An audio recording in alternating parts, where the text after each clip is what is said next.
The psychedelic revolution is here.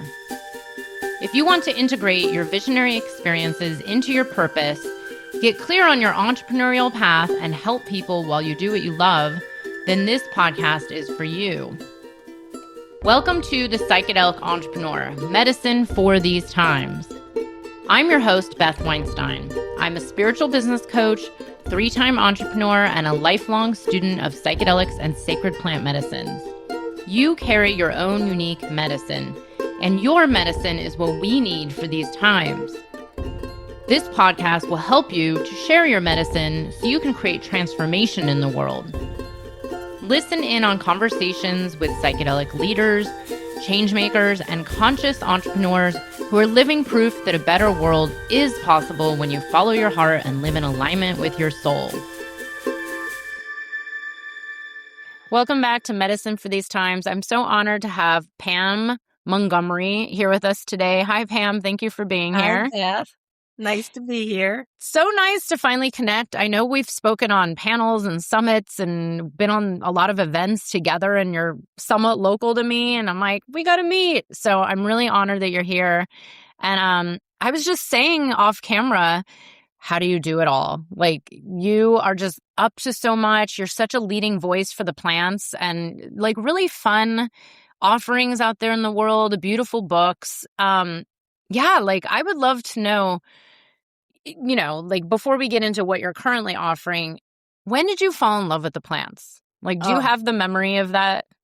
I mean, it was really a long time ago. So I was, okay. I was actually a kid, and I had one of the great good fortunes of having a grandmother that was into plants. And so she would, my grandparents lived in the eastern hills of Kentucky. So, and in the South, you have your main meal at lunchtime, at noontime. And so she'd be in the kitchen all morning cooking and da-da-da and all that. And then she'd have to clean up everything. And she'd come outside at about 2 or 3 o'clock in the afternoon. And she'd start working with her plants and picking and pruning and all this. But she talked the whole time. And I was like, Granny, who are you talking to? And she said, well, in her very Kentucky accent, well, plants are just like people. They need friends too. And I was like, oh, so at a very young age, I got the idea that that's what you do. You talk to plants and then they respond. As a kid, anyway, I was like, oh, they talk back to me too. So I started on that like journey of kind of being intrigued and excited by plants because my grandmother, who like in my vision, my grandmother walked on water. She was like, you couldn't get anybody better than my grandmother. I love that woman so much. And I was like, well, if she talks to her plants, then that's what you're supposed to do. And it wasn't until years later when I was an adult and I was like, oh, I assumed everybody talked to their plants. And then I found out, no, actually they don't. And when you start saying that that's what you do, their eyeballs start to roll to the backside of their head. I'm like, oh, she's really weird. And so I feel like my journey with plants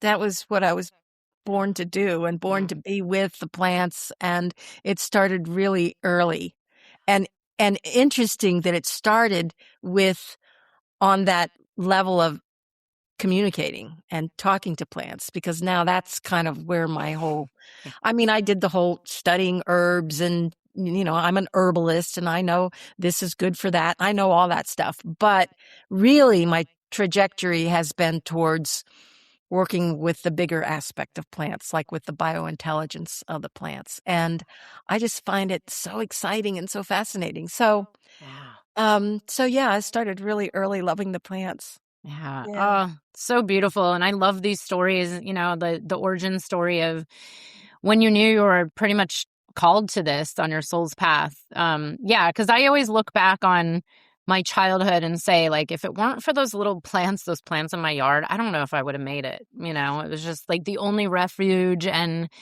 it just did seem natural to talk to plants, and it still does. But you're right. I guess the common person doesn't really do that. So then what has your mission been? Like if you started as an herbalist, and I'm always curious, did you do something else? Like were you ever a corporate attorney is the Oh, joke I no. make. Sorry. I know. My sister's a corporate attorney, Oh, but no not way. me. There you go. And I'm like, you're a corporate attorney? No, I love my sister. Don't get me wrong. She's a really good person. No, well, I had jobs here and there, but it wasn't like I had another career and then switched at some point. No, I very early on, right out of college, that was a long time ago. We're talking the early 70s. And there was the whole back to the land movement was happening then. And a lot of people were moving and starting to grow their own gardens and all that kind of stuff. So I did that. So I really dove into that like head first. And part of all of that, because it was about like Big Brother's not going to take care of us. We're going to take care of ourselves.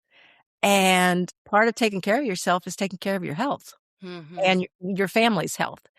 But we're talking 1973. We're talking early on. There weren't a ton of herb books sitting on the shelf back then. There was like two. There was like Jethro Kloss and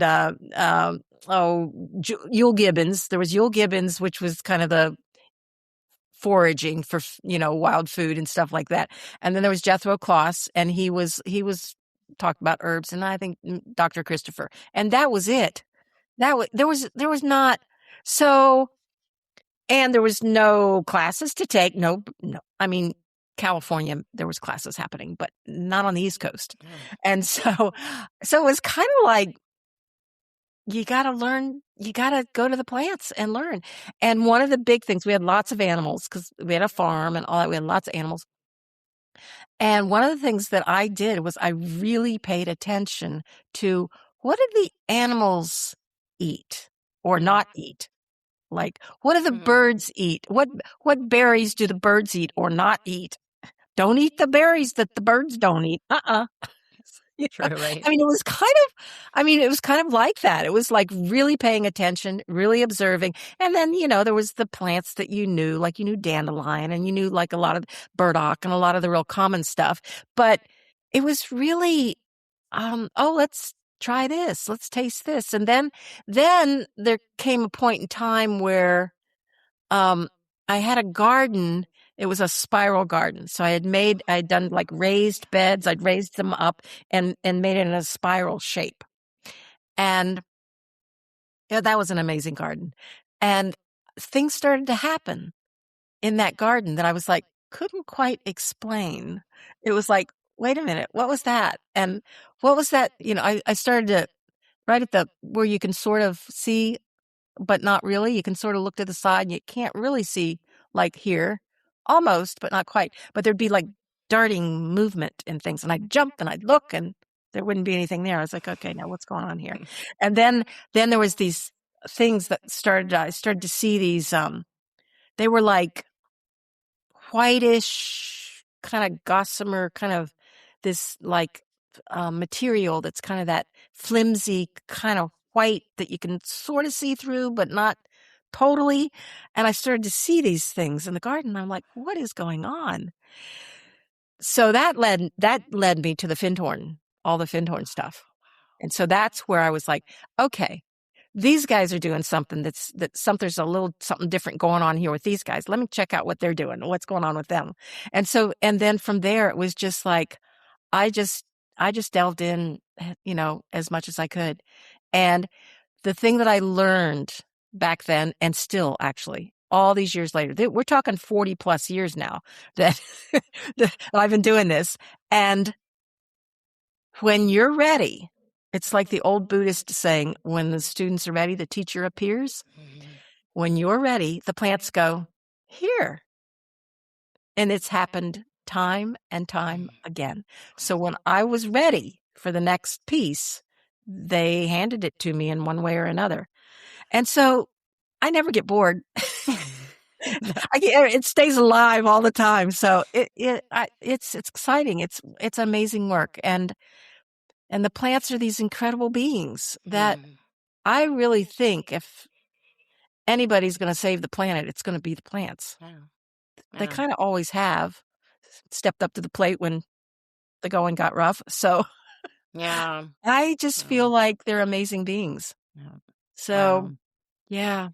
Thank you. And for those that have never heard of Findhorn, what is it that got you Well, there? Findhorn was a group of people that, again, they were doing the living on the land thing. And they were in Scotland, really, the soil was poor soil. It was not.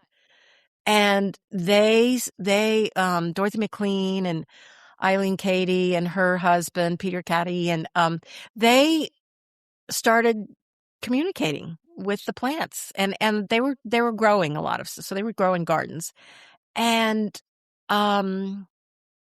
they felt like they were starting to communicate with the Devic realm, which is kind of like the overseers of the garden and all of that, and with the plants. And they were growing these gigantic vegetables. I mean, cabbages that were like huge and all this. And they felt that it was because they were tuning into and communicating with the nature spirits and with the spirits of the plants and like with the soil and all of that. And so that's who they were. And I mean, Findhorn still exists. I mean, all of the original folks have passed on now, but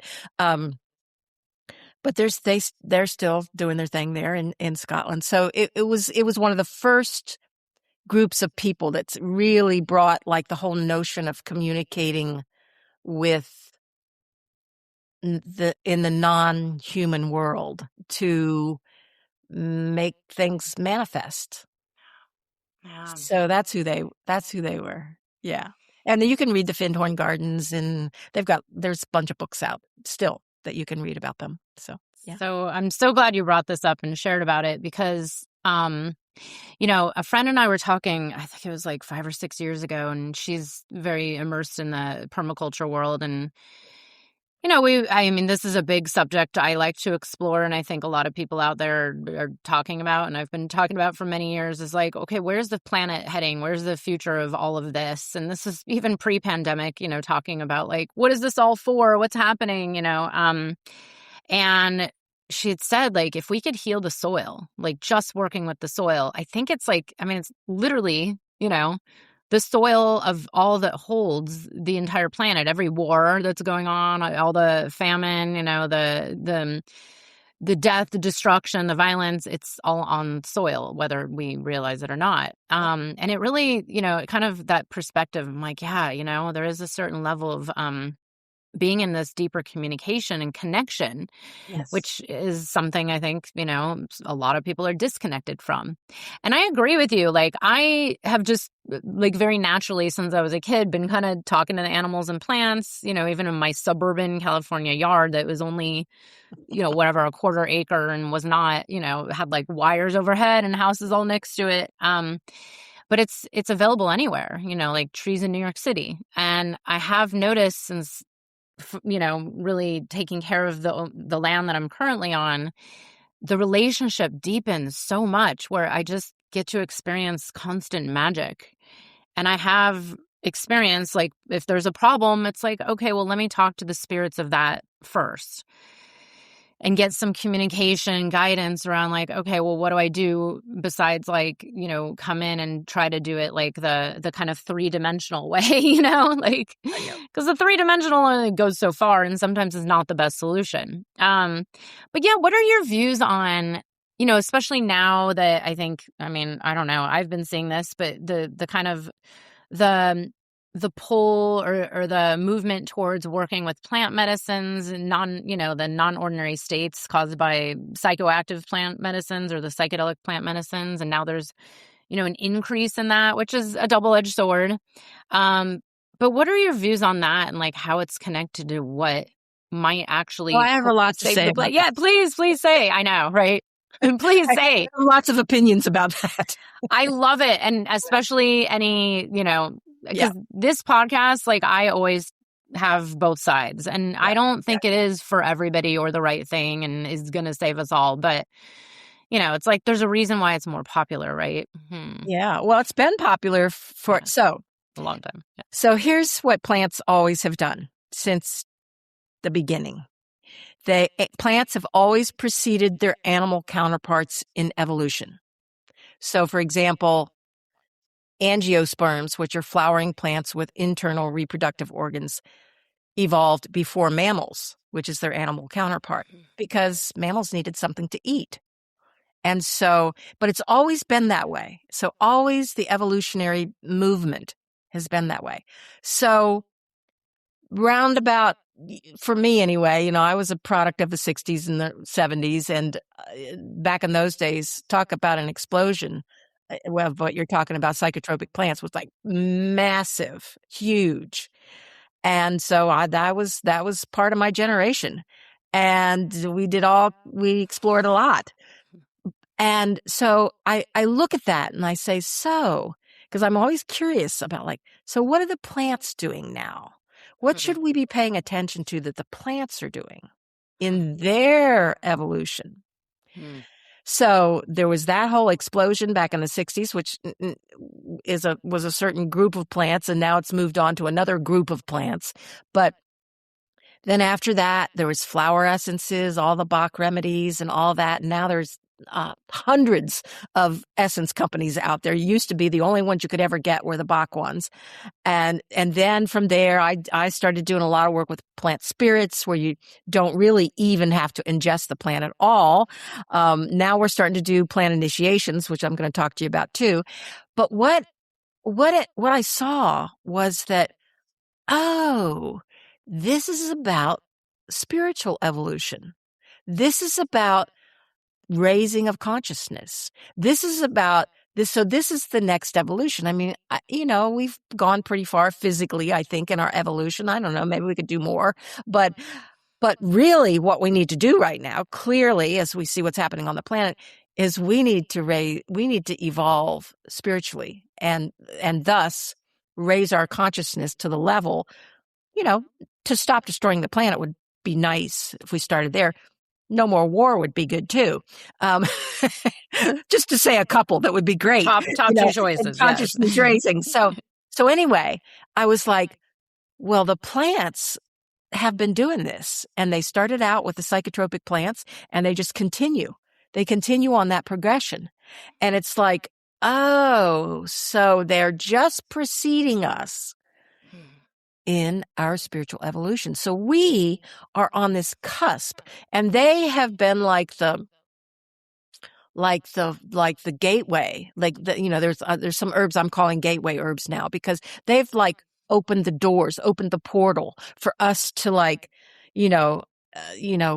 change our level of awareness and consciousness, experience multiple dimensional realities. I mean, they've really opened the doors and kind of wide open, and not just psychotropic plants, but other ways of working with them on more of a energetic level, or energetic. I mean, energy and spirit kind of goes together, but more of a vibrational level. So I feel like that's what's happening right now, is we're in this spiritual evolution that the plants are guiding us. They're just before us. They're just preceding us, and we're coming along, and we're hopefully we're paying attention to them, and we're being guided by them, and learning from them about how do we do this? How do we evolve spiritually? And how do we raise our consciousness so we can take it to the next level? And I think that's what's happening right now, which means that we're on the cusp. We're right behind them. We're coming along, and that we'll see how it goes down. But, there's part of me that thinks maybe the whole 100th monkey thing will happen, where there'll be a leap in conscious, there'll be we'll reach a certain level within the species of awareness, of consciousness, and then the whole species leaps to that awareness. I mean, maybe. We'll see. That's what I believe, by the Wouldn't that way. be nice? Yeah, wouldn't that be nice? So I feel like it's very exciting times to be alive. And it's really the plants that are bringing us into this awareness. I mean, they've been showing us so much on so many levels. So now when I said to you, when the student's ready, the teacher appears, is like the thing that's been handed to me now is what I'm calling plant initiations. And initiation is, in tribal culture, initiations were young people being initiated into the tribe. And so it's kind of like you come into adulthood and you take up your place within the tribe. And everybody has a place. Everybody has a place. But you get initiated into that. And it really has to do a lot about how do you fit within the circle, in the tribe, in the collective? How are you sanely part of that collective, so that you're not fighting with each other and you're not warring, all that kind of stuff. It's like, how in all of our diversity and all of our differences do we be in this collective together and thrive and make all life live and be sane and not crazy.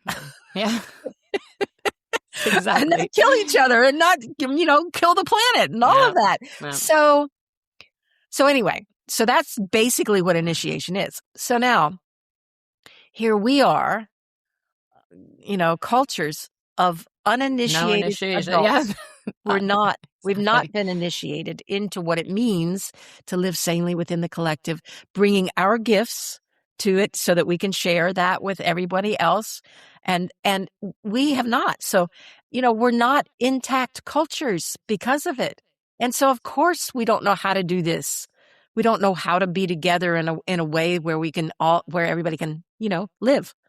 And so, and not just live and survive, but actually thrive. We don't know how to do that.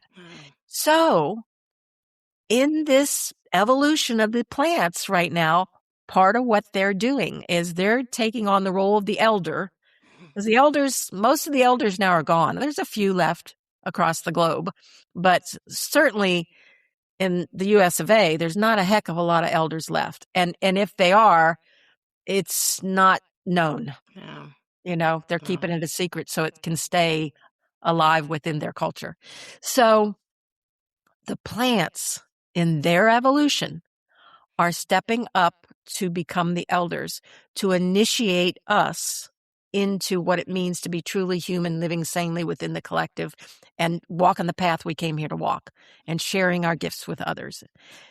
And so what's happening is that the way I'm doing it is I do 3 days with one plant, and I don't choose the plant. The plant chooses me. Each year. It's like I just kind of wait and see who steps forward, who really gets my attention, who crosses my path a whole bunch, which plant is suddenly taking over my garden that was never there before.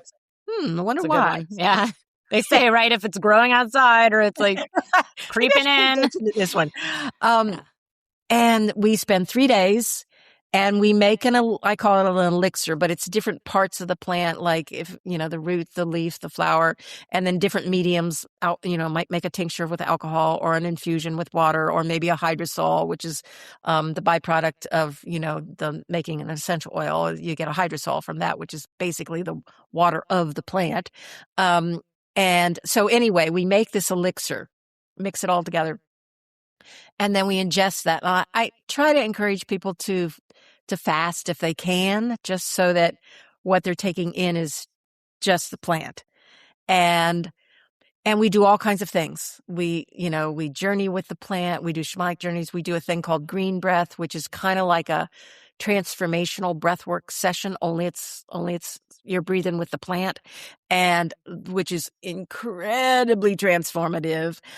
We embody the plant. We make masks of the plant. And then we have a council. We have a fire circle and we have a council where we all are. So if this year, the plant is Angelica. And if And so we're all Angelicas.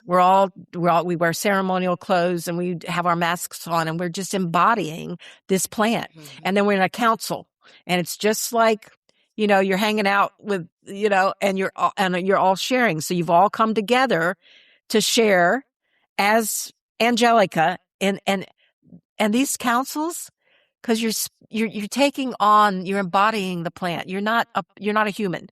You're a plant. Yeah. Yep. And you're speaking for the plant. So it's like you just become the hollow bone and the plant just speaks right through you. It's incredible. Wow. It's really incredible. I want to come to this.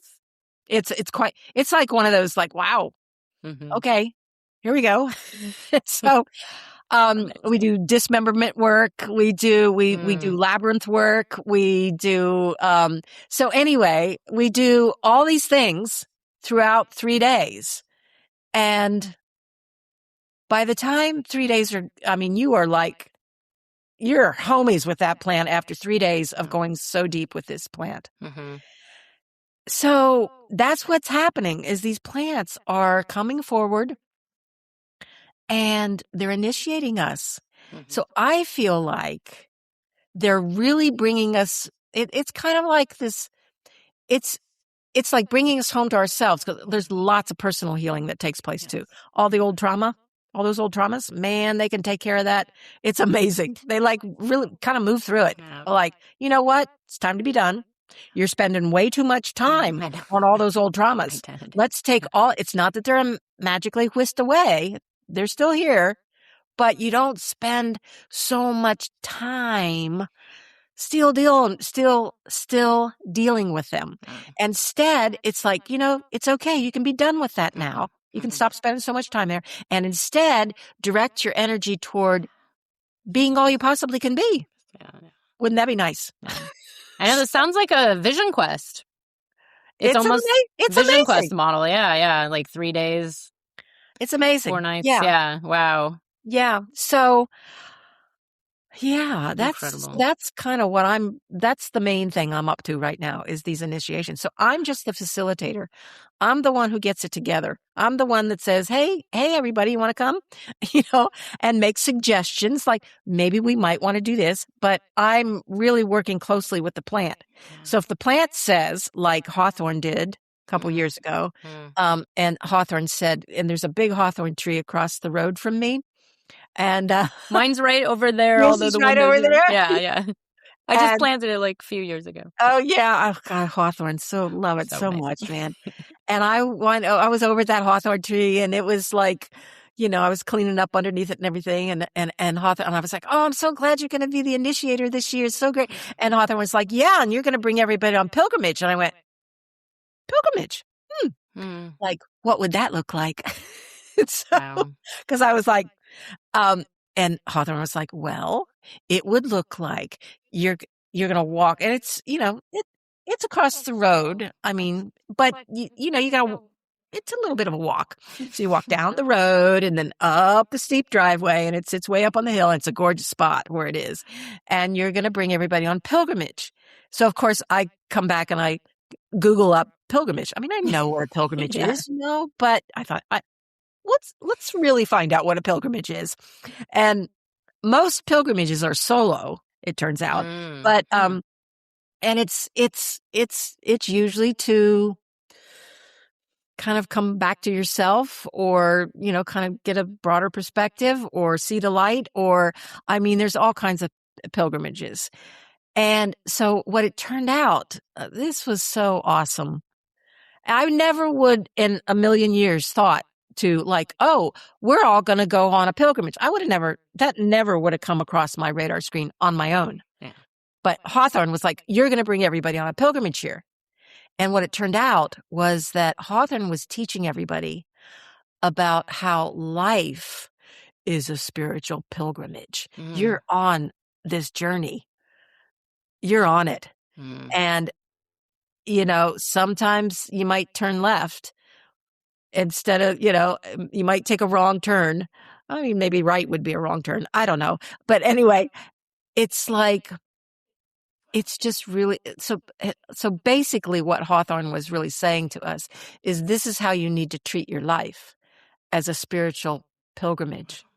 and be on it all the time. And it was so mind-blowing for everybody and heart-opening. Are you kidding? You know how Hawthorne is with the heart. And everybody's heart just kind of cracked wide open of like, oh, this is the journey I'm on. Okay. Wow. I can get with that one. Sure. Incredible. So it's been amazing. I'm getting cold chills just talking about it. I know. Some of the things that these plants are bringing forward to us right now are just, I mean, one of the things I've been noticing in the past few years with the plants that are stepping forward is they're kind of, personal healing is still happening for sure, but they're also moving into this realm of healing the collective. All the isms, racism, sexism, ageism, all the isms really need to get healed. Yeah, that makes sense. And they're starting to do that. Wow. And it's like, oh my goodness, this is really amazing. So I just feel like they're continuing. So it's such an interesting thing because these are common plants. These are not psychoactive ones. I mean, they could be. They could be. But the ones that are really like, I mean, there's a few like maybe poisonous plants that are stepping forward, which then of course you're not you're just doing the essence of it because there's no chemical constituents in the essences, the flower essences. So you still are ingesting at some level, but I mean, the poison plants are, talk about powerful. Woohoo! Yes, very. So anyway, so here's what I want to say. It's not just the psychotropic plants anymore. It's all the plants. Yeah. They are really like stepping it up. So, yeah. And I thank you so much for sharing all this because I've been feeling this for many, many years that especially those that are very new to working with, let's say, the psychoactive, plant medicines or psychedelics, and they're just discovering them. I really believe that they're here to teach people that all plants are the same. I mean, it's just the only difference is, right? Like, okay, it alters your chemistry and your consciousness more than, a little bit more than, let's say, taking a sip of dandelion tea in the morning. Yeah. Which I don't know, for those that are really sensitive, I'm like, I don't know. I have crazy psychedelic experience with just talking to a plant very often, like dreams or visions or messages. And I believe that's the whole point, because there was such disconnection for so long, right? Like so many people are, here in this cultureless, uninitiated place here in the West that we're coming from the lens of, that there's this disconnection, but then, hopefully these plants are teaching people how to tune back into that like natural inherent connection. Definitely. To then get to a place of realizing like you don't need to be in an altered state for 5 hours to then be able to witness the magic and beauty and the connection of all things. It's like because everybody who works with, let's say it's mushrooms or ayahuasca or any of these other natural plant medicines, and even the synthetic ones, which everyone forgets still comes from nature, right? It's like people have these amazing experiences saying, oh, I felt like so connected to the trees and the earth and I want to be a better caretaker. And then they go back to their daily lives and eventually like falls off. And that's not the point. The whole point is to integrate it and actually make that change. And I've been doing these series on, or I used to do these series on like, what are these psychedelics all here for? Like, yes, they've grown in popularity over the last 30, 40 years. But then what? Like, why? What is this all here for? It's not just so you can, now have another escape route, like taking a Prozac or numbing out with alcohol or TV or whatever people numb out with these social media, It's like, okay, it's here to teach you and be integrated to then go, like you said, like share your gifts. Go, serve in some way, whatever that is, your art, your parenting, your business, doesn't matter, but it's, like it's here for a reason. And I love that you're teaching about the initiations or taking people through the initiations with these plants. Yeah. Because to me, that's where it's at. It's like, I mean, I say this is this is one of my most powerful psychedelic medicines. I'm like, water, I've had just but I talk to it, I pray with it, and it's like, people forget that it's just here. It's everywhere. It's available. It's everywhere. Yeah. It's all around us all the time. Yeah. And, we're receiving touches from nature all the time. Yeah. We just have to stop moving so fast and take a minute, take a time out, a minute, Here's the other thing about these initiations, which I didn't say, but which I think is a really big part of it, is the whole thing is in a ceremonial context. Mm-hmm. So the 3 days is a 3-day ceremony. Yeah. And you're every step of the way, this is how you're interacting with the plant.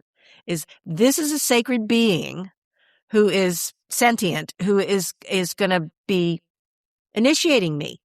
And that's how you're treating the plant. And everything is held, the container is held in sacredness and safety. I mean, it is. And so this year, not this year, last year, actually, harvesting some of the angelica that will be used in the initiations this year. Everything was done I was praying with that plant as I was harvesting it, and everything was done like in a really good way. And just to be really clear that the energy that we are putting towards these plants is that they are the elders, and they are teaching us, and they are guiding us. Yeah. And we're going to honor them and respect them for who they really are. Yeah. And when you do that, I'm telling you, these plants respond. Yes. And so maybe it's not quite like ayahuasca. I mean, I refer to ayahuasca as like, oh, the 2x4 up against the head. Boom. Okay, you're going to get it or not, but hopefully you're going to get it right now. Anyway. That's a good analogy. Yes. It's like, very good. Whoa, okay. But so what I want to say is it's like what's coming from these plants is no less transformative than that. It's just brought to you in a little different way. Yeah. And maybe not quite as dramatic. Some people need dramatic. Sometimes. Yeah, Some people need dramatic. Some people need it to like, come on, get it together, wake up. But others can't handle it, can't handle dramatic. And so, and the point you made, which was great, of like, it's not like, what we want is we really want to change. We want change to happen. We want transformation to happen. And so we don't want this to be a one-off kind of like, oh, let's run down to South America and have this great thing. And then we'll come home and go back to the corporate job and forget the whole thing. Yeah. No. The point is we need to make a big fat change on this planet, like sooner than later. Yeah, exactly. So, and that's what I think these common plants are doing, because they're right outside your door. You don't have to travel to them. They're exactly. right. The dandelion's right there. Yep. Your hawthorn is right there. So anyway. Yeah, no, and I cannot agree with you more. And I'm praying that's what people, it's funny you say the 100 monkey, and I've been thinking about that for years. I'm like, yeah, I believe, because in my world, probably yours as well, I'm like, oh, there's already this massive global shift, but then I forget, and then there's billions not, of people. There's some that's not. yeah, and then there's like what we all see going on, but yeah, and like you said, also, people. It's funny because it was right before the election, the last U.S. election. We had a little rose journey, and I'm like, oh, and it's funny because I've worked with roses before, and I'm like, oh, this will be great, help people like cope before going into this and open hearts and find more. And it was like no joke, it was like people were like, oh my God, and we forget that.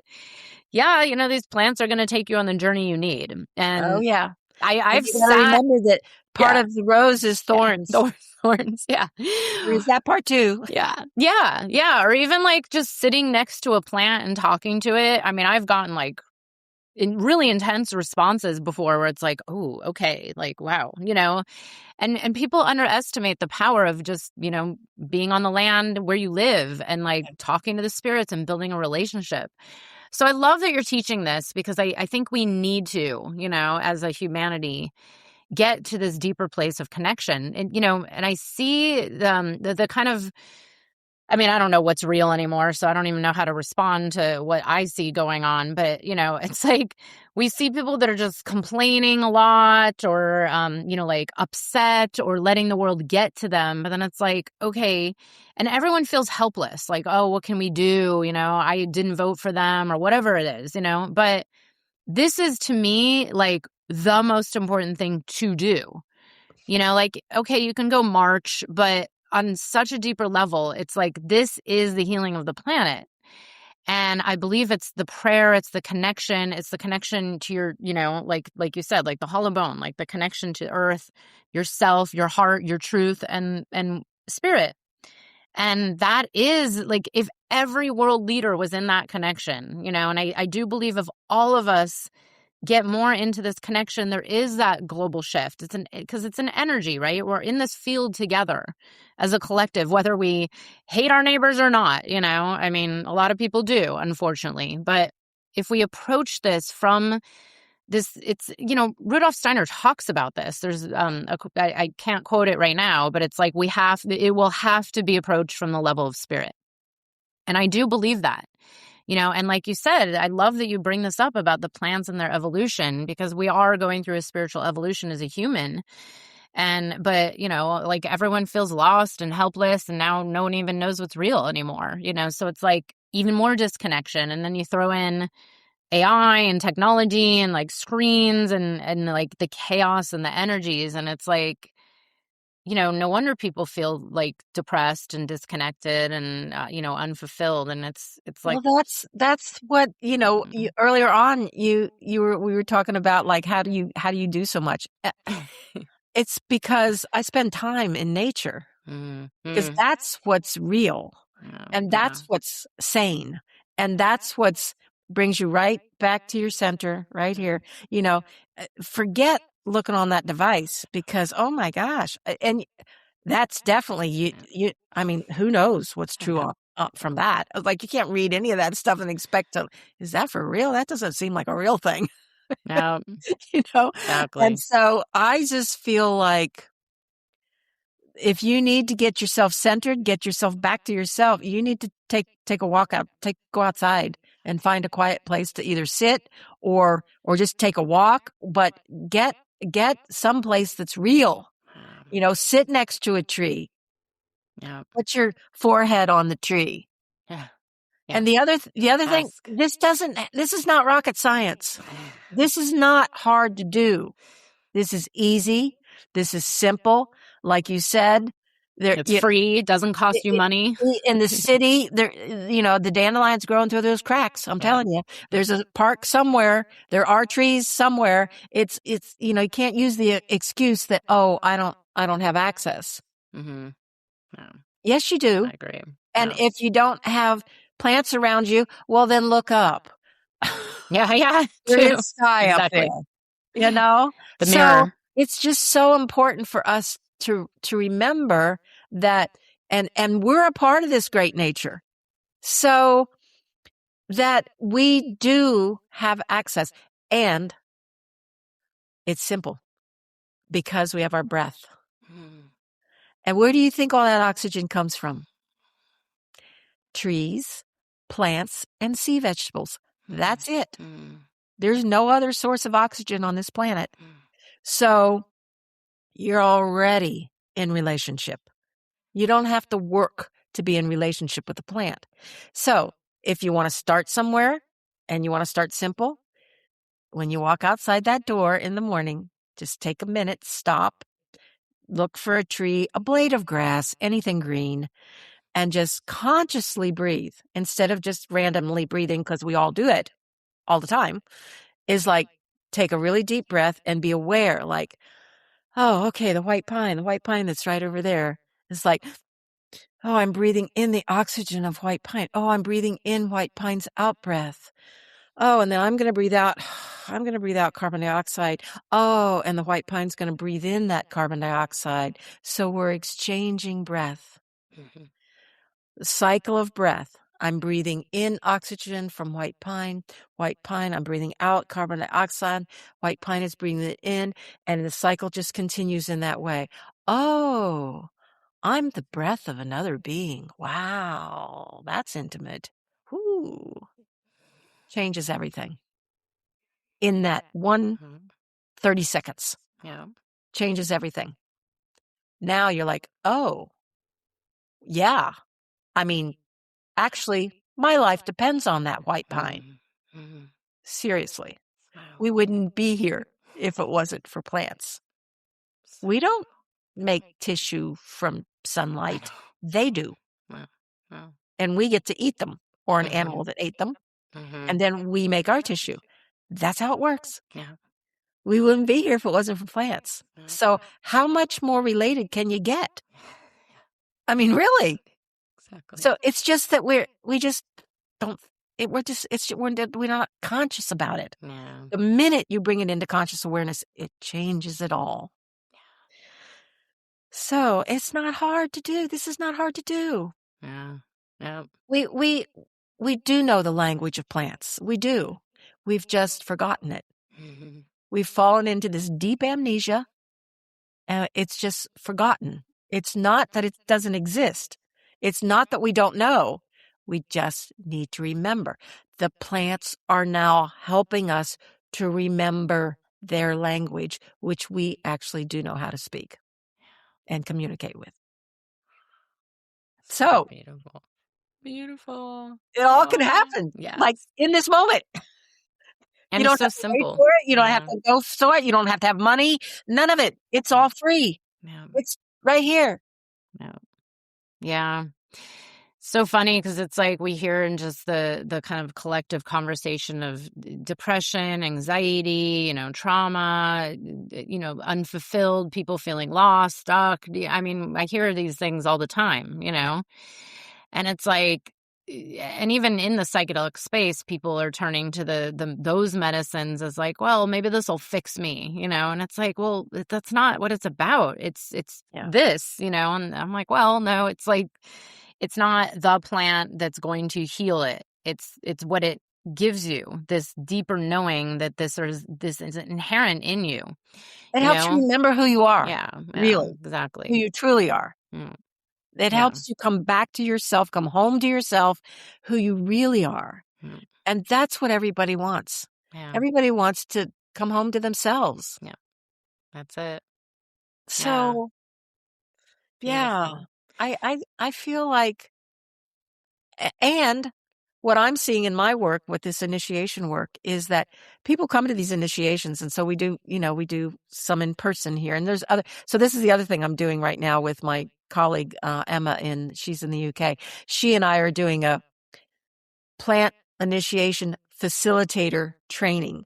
So we're training a whole group of people right now to do what we do, to be the facilitator, so that we can get these plant initiations out across the globe. We have people from Australia, South Africa, all through Europe, all through Canada, all through the US who are learning how to do this work now so we can get it out there more. Because the plants came to me and were like, you got to get this out there more. And I'm like, I'm one person. How many initiations can I do in 1 year? I'm one person who continues to get older every year, it turns out.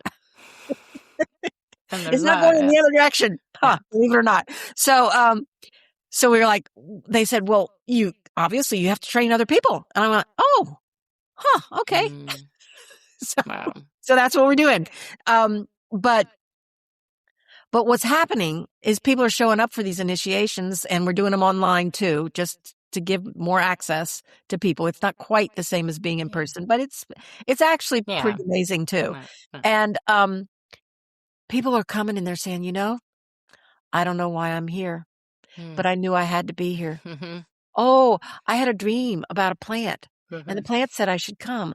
Oh, they tell these stories of it's not like they're necessarily plant people. I mean, a lot of people that come are, but people are coming and saying, I don't know why I'm here. Yeah. But I knew I had to be here. So funny. Yeah. So I've had that too. And I find it fascinating. I mean, it's happened to me where I'm like, I don't even know how I know about this, but somehow I found out, and it's like, So I love it. So. Well, and what else? So the Angelica initiation is in July. The last week, the 24th through the 26th, is an online Angelica initiation. So you can find out about it at my website, which is wakeuptonature.com. It's Great. just all put We'll all put those it here links in the together. show notes. Wakeuptonature.com. And you can learn about that. And the other good thing about online is we don't have to limit Yeah. number of people, whereas in person, there's only so much space. Yeah. And that's, that's kind of how the Angelica initiation online one came this year was, the two that I have lined up already, they filled up so fast. And then I got a huge waiting list and I was like, oh gosh, Angelica, there's this big waiting list. And Angelica was like, well, you could do it online. And I'm like, I mean, I can do online. It's not my favorite personally, because I just don't like sitting in front of a computer any more than I have to. So I talked with Emma and I was like, so Emma, this is what's happening. She said, oh, it's okay. I'll help you. I'm like, oh, good. Because she can do the tech part. She's the tech wizard and I am not a tech wizard.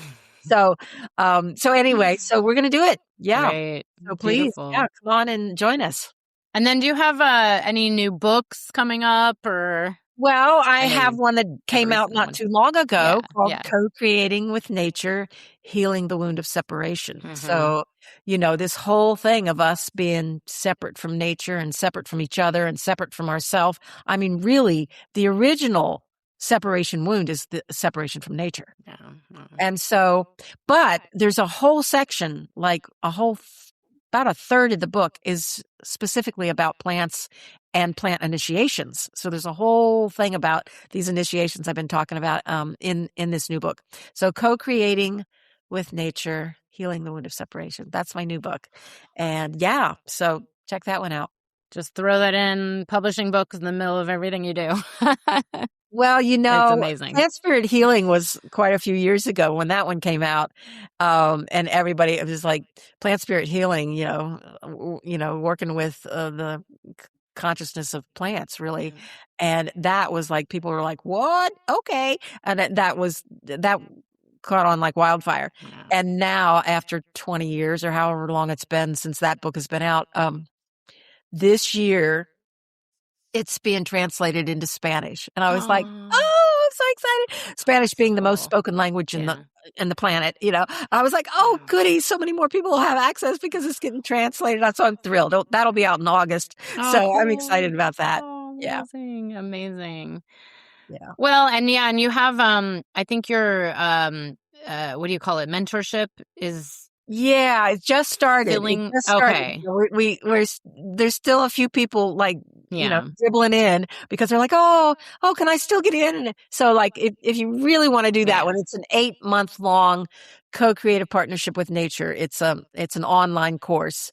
And it goes deep. It goes in depth. And you do it every year, yeah? I do it every year. Yeah, I do it. It always starts in the spring, in the beginning of May usually. So I do that every year. Beautiful. And then, of course, I do in-person initiations here in Vermont where I live. And those, you gotta jump on those right away because they fill really quickly. So amazing. Wow. I love it. Yeah. And, I really love that there's more and more people, herbalists, people working with plant energetics and the plant spirits. And, I think the world is heading that way regardless. I've said this for a long time. It's like the more people realize like, oh, wait a second, there's so much available in healing and being in relationship with these plants. There's more people that need to understand like the full spectrum and not just like the next prescriptive, here's a microdose or here's this one plant and it'll fix you, that approach. But taking into the whole multidimensional nature of these plants and all the beings on earth and how it's so much bigger than what, like the old mindset and the old model, would program us to believe. It really is. I feel like things are really expanding right now. They're just getting, and I just feel I'm really actually quite hopeful for these times. Good. You sound hopeful. Yeah. No, really, I am. I mean, I'm too. What I'm seeing, what the plants are bringing to us is this whole other way of being. Thich Nhat Hanh, a Vietnamese monk, he coined this word interbeing, which is about, connection with others, interdependence with others. And there's another aspect to interbeing that was very interesting to me. They call it interpenetration. And I was like, that's kind of a strange way of looking at it. But what it really means is the merge, like when you do the merge with plants. And so that's what the plants are really bringing us into, of like this new way of being, which is called interbeing. And what kind of the next piece of that is that there's this whole thing called keystone species. And keystone species, and there's a lot of them. A lot of animal, there's different kinds of species that are considered keystone species. And basically what a keystone species is it has a huge impact on its ecosystem, like where it lives, compared to the quantity of that particular species. So what's being talked about now is that as we shift into interbeing, that part of our reason to be on the planet and why humans are here is to be a keystone species, a species that has a very positive effect upon their environment and their ecosystem, which means when you say the word environment, it's not just the environment. It's like your connection with everything. And that's really where we're headed, is we're headed into like being the good stewards that we were put here on the planet to be, good being the key word, and that we're really headed toward being this keystone species that makes a big difference on this planet. And I feel really hopeful about this because that's what I see the plants bringing forward, is really kind of showing us how to do that and how to be that. And I'm like, yeah, bring it on, man. I'm all for it. Let's do that. Let's do that. And it's not about hierarchy and all that. It's about, there's an equal playing field here. So, it's really exciting. Yeah, right? Oh. I'm so glad you're feeling that way, because that's how I feel. And I'm listening to this and I'm like, well, this is what people need to hear, not the negative news that we're not even sure is real anymore. It's like you said, like, what is real? It's like, go sit outside. I mean, I can't tell you the amount of times I've prescribed this to clients that if they're going through something, they're stuck. I'm like, drop your phone, leave it at home, and just go talk to a tree. It's like, and then people look at me like they're like I'm crazy, and I'm like, but no, really, like that's the way. It's the path of least resistance. It's also the path of deep connection and listening, which, like you said, there's just so much moving so fast, and now it's like more content than ever, more cerebral mind than ever, and just the energetics of like the kind of that world, but then there's the real world, and it's so simple. It's right here, just listening. And so I'm so glad that you're teaching and doing all these amazing initiations. Welcome. I'm happy to be, have found this role in my life.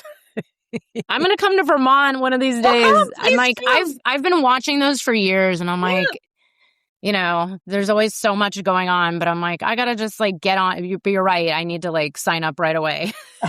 Just get on it and go. Yeah. But I love it. Aw, Pam, what a joy this has been. Yeah, it's been so, and I love your beautiful flowers. I'm oh yeah. Where was I? I was at a flower a tulip event a few weeks ago. And for the first time in my life, I actually had like flower shame, where I was like, oh my God, my flowers this year. Well, I get so excited when the flowers start to come in the spring. It's like I really like picking bouquets and having, having flowers in the house, and they're just so cheerful. And anyway, so I'm planting my dahlias this weekend. I hope it's not too early, but it should be okay. Yeah. Such an honor. Thank you so much for being here and sharing your Thank you so much for medicine. Me. It's been a pleasure. Oh, thank you. I hope you enjoyed the episode. If you're feeling inspired, I'd appreciate it if you showed your love with a review. And check out my YouTube channel where you can find the video version of this podcast. You can also head to bethaweinstein.com to learn more about me and grab my free business growth trainings. Remember, you carry your own unique medicine, and your medicine is what we need for these times.